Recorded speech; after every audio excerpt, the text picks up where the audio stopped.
Hey, how's it going, guys? How you doing? And we're still here.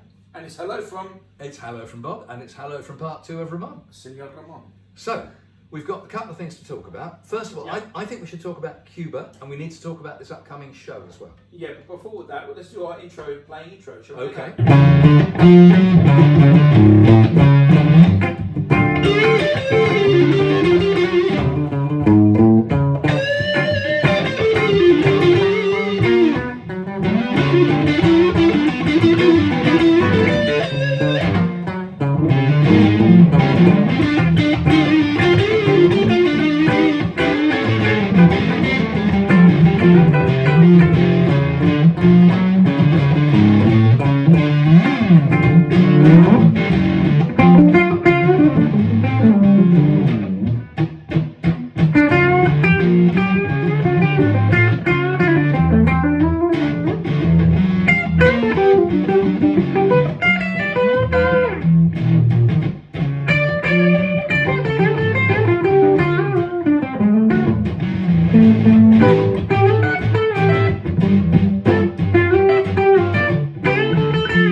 Almost got the ending there. And that song is called Politician. And here's the Oh, don't get me started. Right, no. Different show. Right, we're not going to be talking about... No, we did gardening. We did gardening in the last one. We're not doing politicians. We're sticking to guitars. Politics and music. Never discuss politics amongst friends. No. No, we haven't. And it was bloody. Yeah. Oh, We're still recovering. we're still talking. Luckily, Yes. we were drunk. Luckily, so we forgot about it in the morning. We weren't drunk because I was driving. Oh, yeah. Sorry, yeah. And I don't drink and That drive. was the other time. Don't drink and drive, folks. Absolutely not. Don't do it. It's not No, worth it. don't do Except in Cuba. Which- No, I'm just joking. Which does lead us into Cuba, so which is Yeah. what we're going to talk about. So let's talk about your recent sojourn to Cuba. Okay, You well, I there had for a, 3 weeks? yeah, basically, because my kind of musical plan, I don't want to bore you guys, but what I wanted to do is learn how to play Cuban style guitar, which we looked at a little bit on a previous video. Well, it was really embarrassing because I got no feel for that at all. No, but rather well. So anyway, it was great, because my interest was the way the Cubans play guitar. It's a little bit like Dwayne Eddy and Hank Marvin. Because Dwayne Eddy and Hank Marvin, their songs were just all melody and.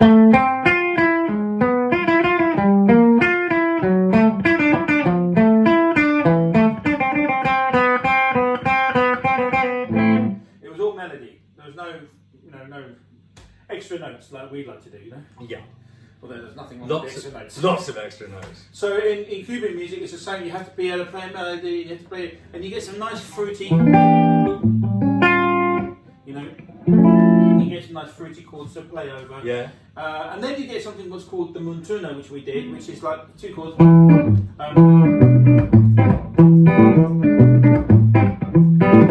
And then you get to play an improvised solo, but you're not really playing a blues solo. It's more improvisation in the Cuban style. So you use things like the diminished scale, Bit of melodic minor maybe. Yeah, you can. Or harmonic. Minor. And we went through all this, so we won't bore you.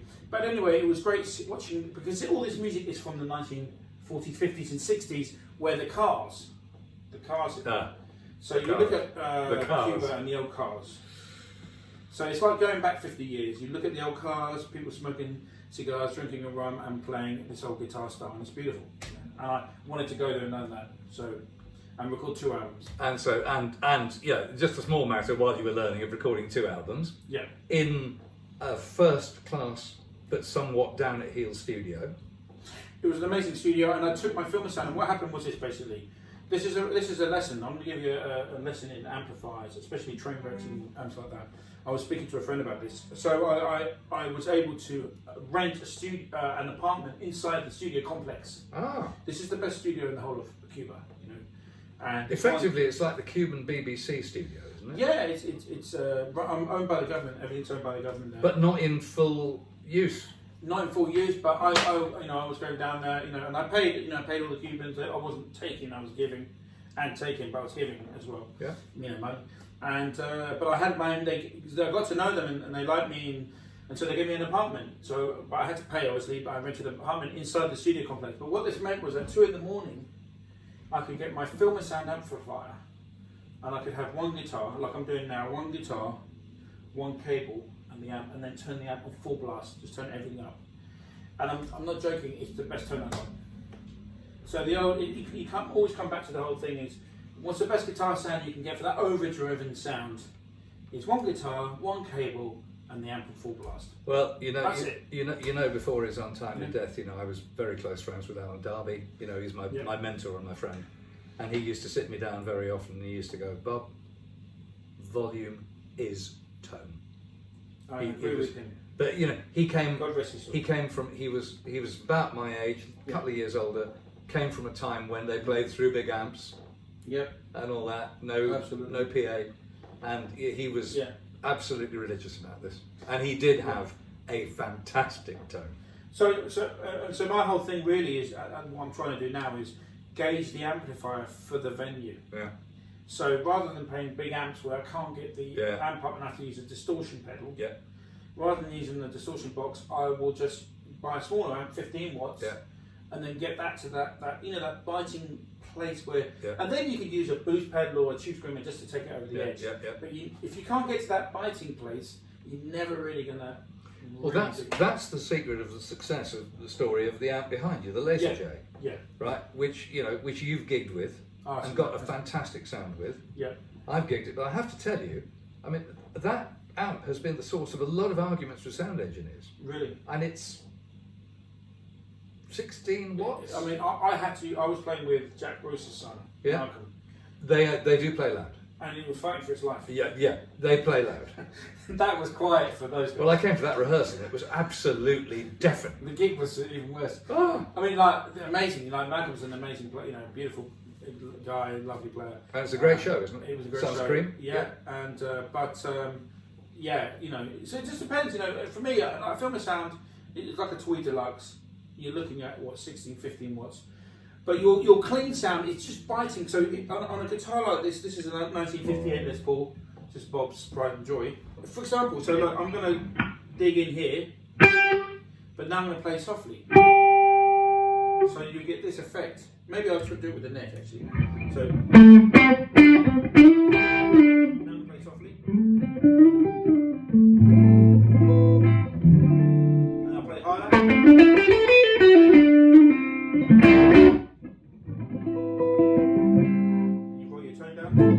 And you basically got perfectly clean sound, and I'm not using any pedal, just one guitar. Because with a guitar like this, why on earth would you plug a pedal into it? You've got the holy grail of guitars. You just want to have the purest sound possible. So guitar, cable to amp. That's it. It's ideal because you don't want to hear anything, Because when you've got this, you want to. The only reason there are lots of reasons people use pedal. One of which is most of us, if we're lucky enough to go out and play at all, we're probably playing repertoire that requires the creation of all kinds of sounds. Absolutely. As a result, you wouldn't really take a guitar like this out unless you were showing off, because it can do it, but you're much better off with a Stratocaster or a Telecaster. Yeah, I mean, jack of all trades. Yeah, and who played one of these? In 1966, Clapton played on the Beano album. Peter Green was then playing the next year, and then Mick Taylor was playing the year after. Yeah, Jeff Beck had one for quite a while. But those Taylor, guys, Keith Richards. In that time, these guys just used this, a cable, and an amp, right? Because that's what it's for. And so now we're trying to recreate that sound with pedals and gizmos, but really, it just comes down to the guitar, cable, and amp. That's if you want to get it closer. You're never going to get. Well, the one thing is, I do use a multi-effects pedal quite a lot to get me out of jail with all the covers gigs I do. Absolutely. But the first thing I do is set that multi-effect with a program that's got nothing in it at all. So when you bypass it, it sounds the same. Yeah. And then what I do is I just use that to push the amp. Yes. So I'm not really using the drives in the multi-effects. I'm just basically doing finger work with my feet to push the amp, and then maybe adding a little bit of drive as well on the leadiest of the sounds. but I'm leaving it to the amp to do most of the lifting. Yeah, and you get a more convincing tone. Yeah, because like Eric Clapton in the Blues Breakers, Peter Green in the Blues Breakers, this is like our number one subject, me and Bob. But that's not a versatile sound or rig. That worked for John Mayall's Blues Breakers, but it's not going to work for your wedding band. No, it certainly isn't. You'll be shown the door very quickly. Exactly, but and no cake. But if John Mayall was still alive and he said, right, I'm going to get the original band back together and Eric's going to play guitar, it would fill a stadium, wouldn't it?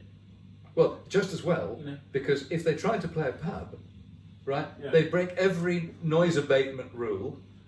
Yeah, this is the thing. I'm always asking people. I've got a few friends that saw Peter Green, but I don't think I've got any friends that saw Eric Clapton with John Mayall. So no, I know. Did you ever meet anyone? I saw Zeppelin at Klukes Creek. Right. Klukes Creek, which is the pub in West Hampstead. Which is kind of in between where me and Bob above live. the Boozer, yeah. And that was, in fact, that was brutally loud. I mean, it was a room twice the size of this, with Led Zeppelin playing it. It was brutal. But I never saw Cream though. Cream played a matter of weeks beforehand. Yeah, but here's the deal. I would love to meet somebody that actually saw Eric Clapton play, and try and remember how loud it was. Was it really loud? And I'm guessing it wouldn't be that loud. Well, so bearing in mind what had gone before it, it was much louder than anything anyone had heard before. Like the Shadows.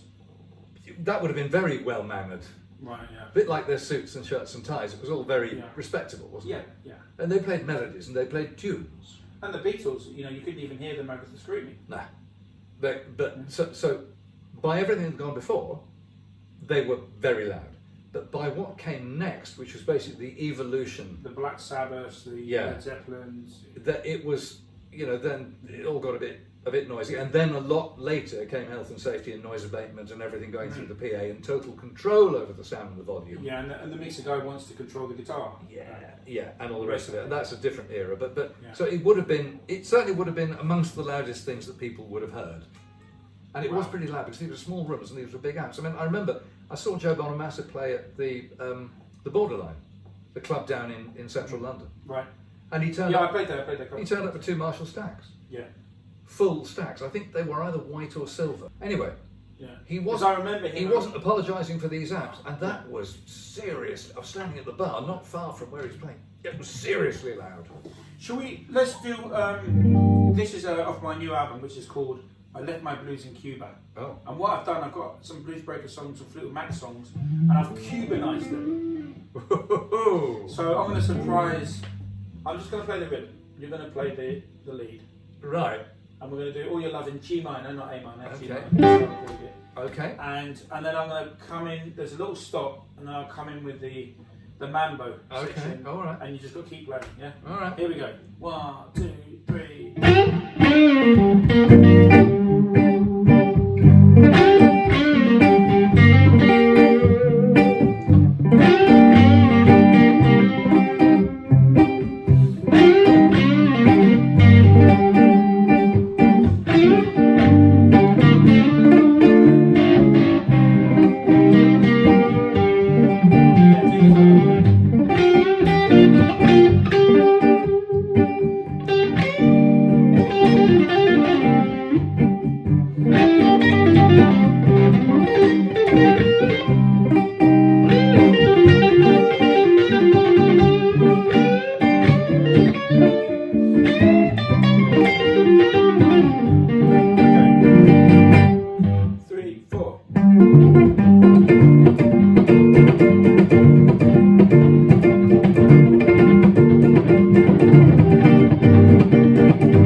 Imagine a British blues guitar player.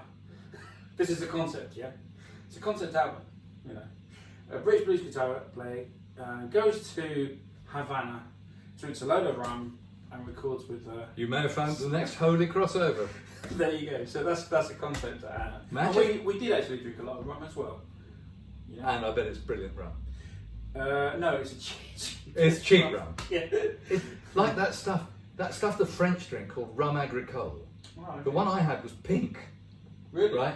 And they serve it up on rum baba Right. in Parisian restaurants, right? Oh. You have one of these rum babas after a nice lunch, you know, a bit of steak, bit of red wine. Yeah. And you have one of these rum babas and they splosh the rum agricole and then they leave the bottle on the table, right? Really? Oh, you're off your head. It's fantastic. No, what they do in Cuba, your average Cuban will buy it in a 5-litre plastic bottle, plastic sort of container, like you buy petrol or something. Well, Or the way they buy, you know, regular, you know, peasant wine, you know, in rural Italy, again, you know, and the thing is, that wine, it's very modest, but if you don't make it travel, just take it up the hill to your dinner table, drink it, it's bloody lovely. Yeah, and that's the same with the rum.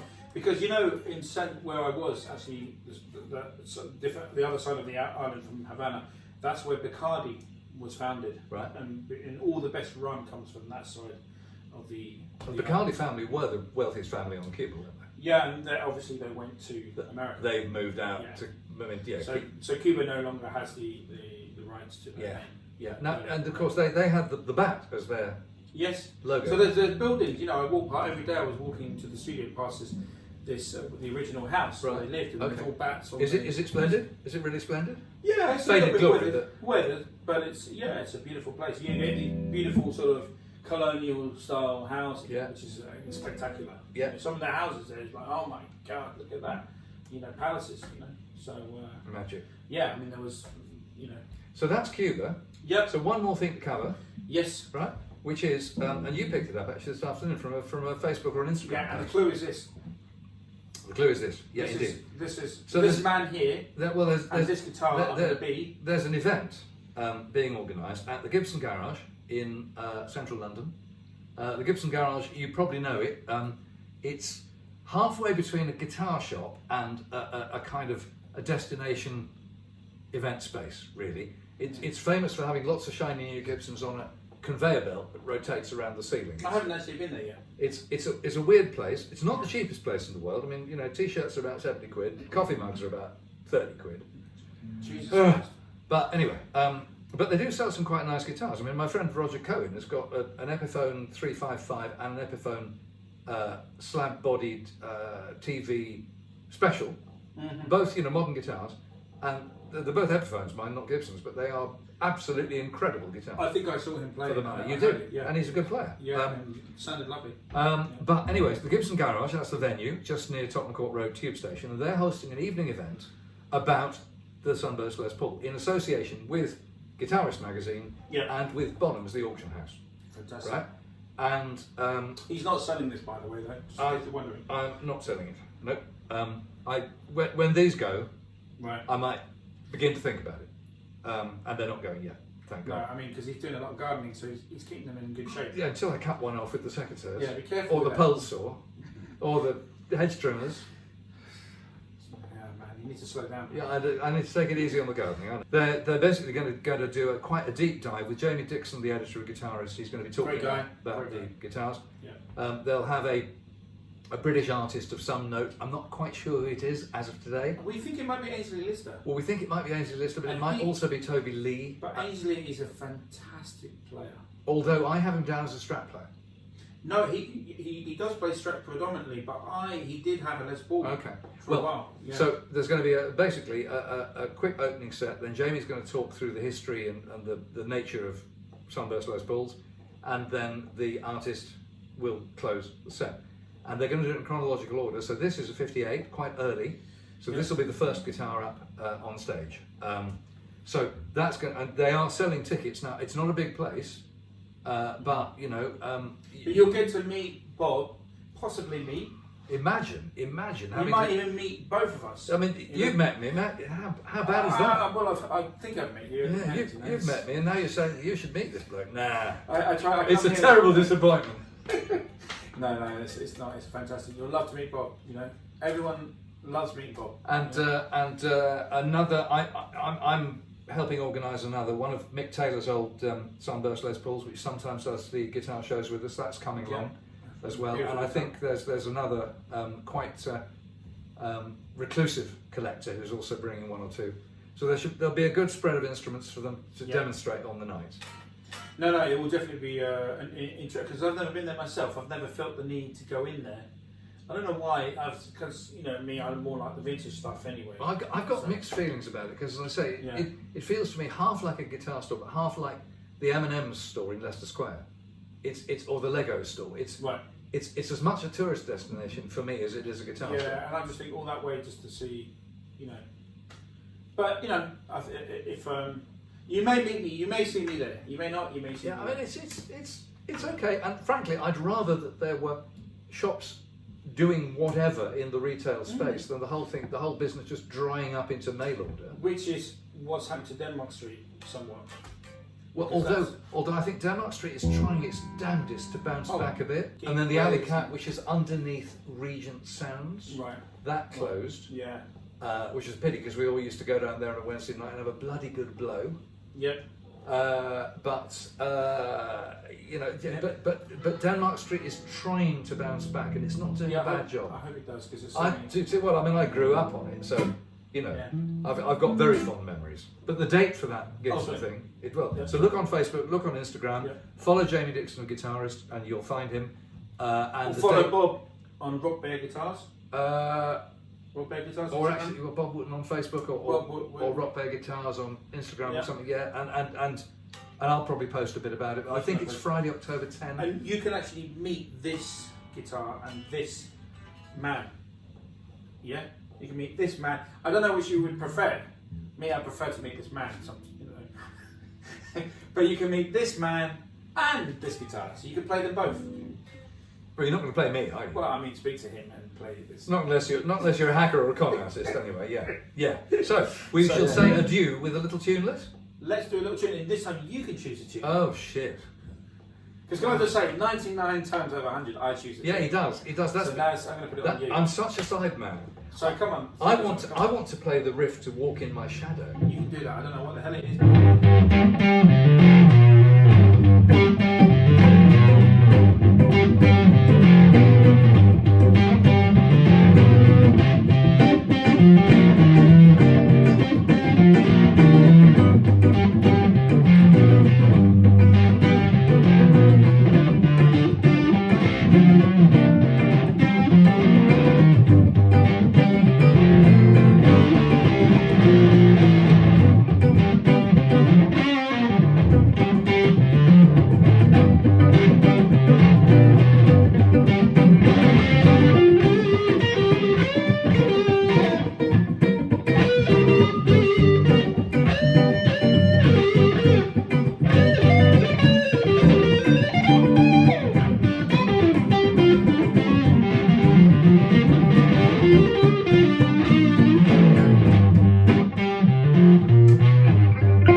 It's goodbye from Bob. See you next time. Cheers. God bless.